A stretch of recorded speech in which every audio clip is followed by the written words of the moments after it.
உங்க தொப்புள்ல நீங்க எண்ணெய் விடும்போது என்னென்ன நோய்கள் எல்லாம் குணமாகுது? நம்ம வயித்துல இருக்கக்கூடிய அந்த தொப்புள் ஒரு தழும்பு கிடையாதுங்க. நம்ம இந்த உலகத்துக்கு வந்ததற்கான முதல் புள்ளியே இந்த தொப்புள் தான். இந்த தொப்புள் வழியா தான் தாய்கிட்ட இருந்து நமக்கு ரத்தம், ஆக்ஸிஜன், உணவு இது எல்லாமே கிடைச்சிட்டு இருந்திருக்கு. நம்ம பிறக்கறதுக்கு முன்னாடி வரைக்கும். ஆயுர்வேதத்துல தொப்புல நாபி அப்படின்னு சொல்றாங்க. இந்த தொப்புள் நம்ம உடம்புல இருக்கிற 72,000 சக்தி பாதைகளோட ஒரு மைய பகுதியா இருக்கு. நம்ம பிறந்த பிறகு இருக்கக்கூடிய ஒரு தழும்பு தான் இந்த தொப்புள் அப்படின்னு நினைக்காதீங்க. அது இன்னமும் உயிரோட்டத்தோட தான் இருக்கு. நம்முடைய ஆரோக்கியத்திற்கும் இந்த தொப்புளுக்கும் நிறையவே சம்பந்தம் இருக்கு. மாத்திரை மருந்துகள் இது எதுவுமே இல்லாத ஒரு காலமும் இருந்திருக்கு இல்லைங்களா? அந்த நேரத்துல நம்முடைய முன்னோர்கள் மூட்டு வலி, மலச்சிக்கல், வறண்ட சருமம், முடி கொட்டுதல், முகப்பருக்கள், தூக்கமின்மை இப்படி பல பிரச்சனைகளுக்குமே ஒரே மருந்தா இந்த தொப்புள்ள எண்ணெய் விடுறது அப்படிங்கிற ஒரு முறையை பயன்படுத்திட்டு வந்திருக்காங்க. நம்ம இன்றைய காலகட்டத்துல நிறைய நோய்களோட போராடிட்டு தான் இருக்கோம். ஆனா ஒவ்வொரு நோயோட தன்மைக்கு ஏற்ற மாதிரி அதற்கு தகுந்த எண்ணெய்களை பயன்படுத்தி அந்த நோய்களை சரி செஞ்சிருக்காங்க.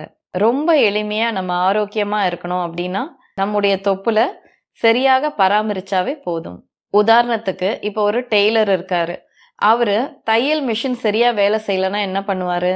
எல்லா பாகங்களுமே இணையிற ஒரு இடத்துல சில துளிகள் எண்ணெயை விடுவாரு. அப்படி விடுறது மூலமா அந்த தையல் மிஷினை அவரு ஸ்மூத்தா இயங்க வைக்கிறாரு. நமக்கு எந்த விதமான நோய் இருக்கோ அதோட தன்மைக்கு ஏற்ற சரியான எண்ணெயை தேர்ந்தெடுத்து இந்த 72,000 சக்தி பாதைகளோட மைய பகுதியான இந்த தொப்புள்ள சில துளிகள் எண்ணெயை விடும்போது பல நோய்கள் தீர்க்கப்படுது. நம்முடைய தொப்புள் பகுதியில ஒரு சிறிய காயம் ஏற்பட்டா கூட அது பல பாதிப்புகளை நம்ம உடல்ல ஏற்படுத்துது. அதனால உங்களுடைய சருமத்தோட ஆரோக்கியத்துல இருந்து உங்களுடைய ஜீரணம், தூக்கம், ஸ்ட்ரெஸ் இது எல்லாத்தையுமே இந்த தொப்புள்ள எண்ணெய் விடுறதுனால சரியாகுது அப்படின்னா அதுல ஆச்சரியப்படுறதுக்கு எதுவுமே இல்லை. சரிங்க, தொப்புள்ள எந்தெந்த நோய்களை குணப்படுத்தணும்னா எந்தெந்த எண்ணெய்களை நம்ம பயன்படுத்தணும் அப்படிங்கிறத தெரிஞ்சுக்கணும்னா எனர்ஜி அப்படின்னு கமெண்ட் பண்ணுங்க. சரிங்க, இப்ப எந்தெந்த நோய்க்கு எந்தெந்த எண்ணெயை நம்ம தொப்புள்ள விடணும் அப்படிங்கிறதையும் அதை எப்படி விடணும் அதுக்கான முறைகள் என்ன அப்படிங்கிறத பத்தியும் அதை யார் யாரெல்லாம் செய்யக்கூடாது அப்படிங்கிறத பத்தியும் பார்க்கலாம். முதலாவதா நெய்.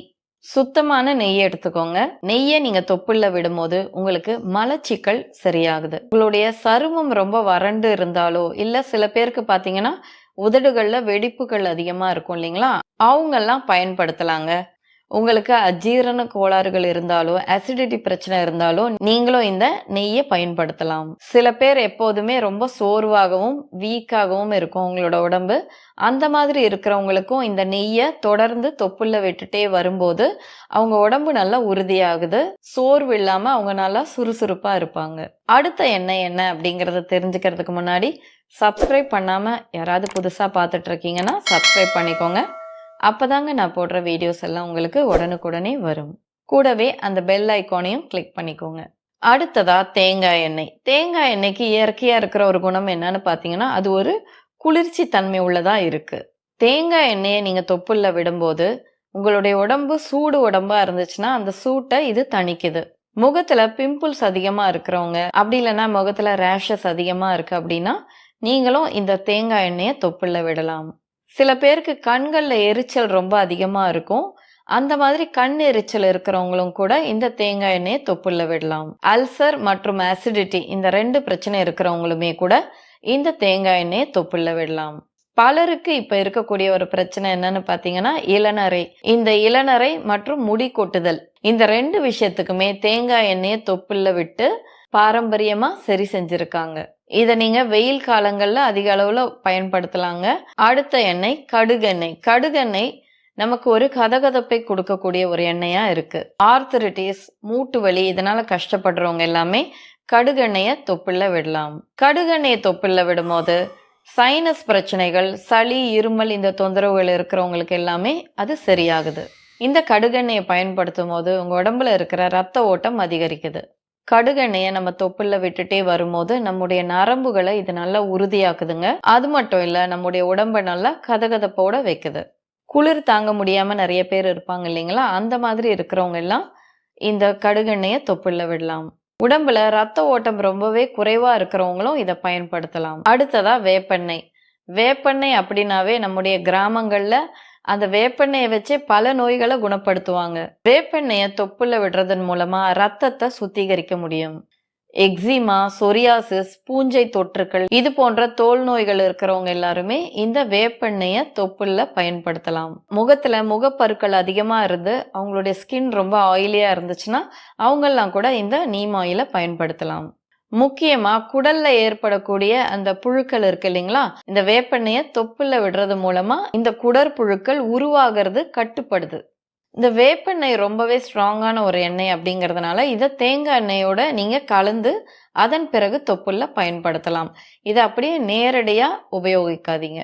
அடுத்ததா விளக்கெண்ணெய். கல்லீரலோட ஆரோக்கியத்திற்கு இந்த விளக்கெண்ணெய் ரொம்ப பயனுள்ளதா இருக்கு. விளக்கெண்ணெயை தொப்புள்ள விடுறது மூலமா மாதவிடாய் சமயத்துல வர வயிற்று வலியை நம்ம தவிர்க்கலாம்.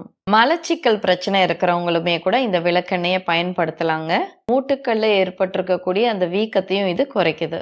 அது மட்டும் இல்லைங்க, உங்களுடைய கல்லீரலை சுத்தம் செய்து அதுல இருக்கக்கூடிய கழிவுகளை இது வெளியேற்றுது.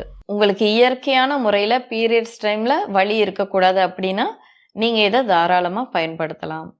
அடுத்த எண்ணெய் நல்லெண்ணெய். ஆயுர்வேதத்துல எண்ணெய்களுக்கெல்லாம் ராஜா அப்படின்னு இந்த நல்லெண்ணெயை சொல்றாங்க. நல்லெண்ணெயை நம்ம தொப்புல விடுறது மூலமா தூக்கமின்மை பிரச்சனையை இது குறைக்குது. உங்களுடைய எலும்புகளையும் மூட்டுக்களையும் இது உறுதியாக்குது. பதட்டத்தையும் குறைக்குது. ஹார்மோன் இம்பேலன்ஸ் பிரச்சனை இருக்கிறவங்க எல்லாருமே இந்த நல்லெண்ணெயை தொப்புல விடலாம். அடுத்த எண்ணெய் பாதாம் எண்ணெய். முக்கியமா சருமத்தை நல்லா அழகா பராமரிக்கணும் அப்படின்னு நினைக்கிறவங்க எல்லாம் இந்த பாதாம் எண்ணெயை தொப்புல விடலாம். இந்த பாதாம் எண்ணெயை தொப்புல விடும்போது உங்களுடைய முகம் நல்லா இயற்கையான முறையிலேயே பளபளப்பா இருக்கு. உங்களுக்கு ரொம்பவே ட்ரை ஸ்கின், திட்டா உங்களுடைய முகம் இருக்கு அப்படின்னா நீங்க இந்த பாதாம் எண்ணெயை பயன்படுத்தலாம். கண்களுக்கு கீழே இருக்கிற அந்த பஃபினஸ்னு சொல்லுவாங்க இல்லைங்களா, ஒரு வீக்கம், அது அதன் பிறகு கண்ணை சுத்தி இருக்கிற கருவளையம், இந்த பிரச்சனை இருக்கிறவங்க எல்லாருமே இந்த பாதாம் எண்ணெயை தொப்புல விடலாம். இந்த எண்ணெயில வைட்டமின் இ அதிகமா இருக்கிறதுனால சென்சிட்டிவ் ஸ்கின் இருக்கிறவங்களும் முகத்தை நல்லா அழகா வைக்கணும் அப்படின்னு நினைக்கிறவங்களும் இதை பயன்படுத்தலாம். சரிங்க, இப்ப தொப்புள்ள எப்படி இந்த எண்ணெயை விடுறது அப்படிங்கிறத பார்க்கலாம். இதை நீங்க இரவு நேரத்துல செஞ்சுட்டு படுக்கலாங்க.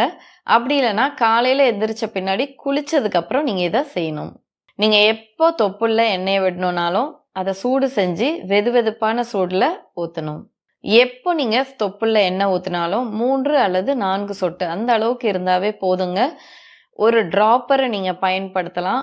அது உங்ககிட்ட இல்லை அப்படின்னா உங்க விரல்களை பயன்படுத்தி கூட நீங்க உங்க தொப்புளுக்குள்ள இந்த எண்ணெயை விட்டு அதை நல்லா தடவி விட்டுட்டு இப்படி கடிகார சுற்றுல 2 அப்படி இல்லைன்னா 3 நிமிடங்கள் வரைக்கும் நீங்க மசாஜ் பண்ணலாம். இதை எப்போ நீங்க செய்யினாலும் படுத்துக்கிட்டு செய்யுங்க. நின்றுக்கிட்டு செஞ்சா அது உங்களுக்கு வசதியா இருக்காது. உங்களுக்கு எந்த பிரச்சனைகள் தீரணுமோ அதற்கான எண்ணெயை தேர்ந்தெடுத்து அதன் பிறகு நீங்க அதை தொப்புல விடலாம். தொப்புல பிரம்மி ஆயில் அப்படின்னு ஒரு எண்ணெய் இருக்குங்க. அதை பயன்படுத்தும் போது உங்களுக்கு மூட் ஸ்விங்ஸ் அதிகமா இருந்தாலோ, ஆங்ஸைட்டி பிரச்சனை இருந்தாலோ, டிப்ரெஷன் அதிகமா இருந்தாலோ அதை இது கட்டுப்படுத்துது. சரிங்க, யார் யாரெல்லாம் இதை பயன்படுத்தக்கூடாது அப்படிங்கிறத பார்க்கலாம். உங்களுக்கு ஹெர்னியா பிரச்சனை இருந்துச்சுன்னா நீங்க தொப்புல எண்ணெயை விடக்கூடாது. வயிற்றில் அதிக அளவுல இருக்கக்கூடிய அல்சர் பிரச்சனைகள் உங்களுக்கு இருந்துச்சுன்னா நீங்களும் இதை பயன்படுத்தக்கூடாது. பிரெக்னண்டா இருக்கிறவங்களும் இதை பயன்படுத்தக்கூடாது. நீங்க பயன்படுத்துற எண்ணெய் சுத்தமான எண்ணெயா இருக்கணும். செக்கில் ஆட்டின எண்ணெயா இருந்தா ரொம்ப நல்லது. அந்த எண்ணெய் எவ்வளோ சுத்தமானதா இருக்கோ அதோட தரத்துக்கு ஏற்றபடி உங்களுக்கு அது நல்ல விளைவுகளை தருது. உங்களுக்கு என்ன பிரச்சனை இருக்கோ அதுக்கு ஏற்ற மாதிரியான எண்ணெயை தேர்ந்தெடுத்து 21 நாட்கள் தொடர்ந்து இதை செஞ்சு பாருங்க. கண்டிப்பா உங்களுக்கு நல்ல மாற்றம் தெரியும். நீங்க எப்படி தினமுமே பல் துலக்குவீங்களோ அதே மாதிரி உங்களுடைய வாழ்க்கையோட ஒரு முக்கியமான ஒரு ரொட்டீனா இதை நீங்க மாத்தினீங்கன்னா இது பல சிறப்பான பயன்களை உங்களுக்கு தருது. இந்த காணொளி உங்களுக்கு பயனுள்ளதா இருந்துச்சுன்னா இதை நீங்க லைக் பண்ணுங்க. இது உங்களுக்கு உபயோகமா இருக்கிற மாதிரி உங்களுடைய நண்பர்களுக்கோ, உறவினர்களுக்கோ, அன்பானவர்களுக்கோ தேவைப்படும் அப்படின்னா அவங்களுக்கும் இதை ஷேர் பண்ணுங்க. இது போன்ற ஆரோக்கியம் குறித்த தகவல்கள் உங்களுக்கு தொடர்ந்து கிடைச்சிட்டே இருக்கணும்னா நம்ம சேனலை சப்ஸ்கிரைப் பண்ணிக்கோங்க. நீங்கள் எப்போதுமே ஆரோக்கியத்தோடும் தன்னம்பிக்கையோடும் வலிகள் எதுவுமே இல்லாமையும் இருக்கணும். நன்றி.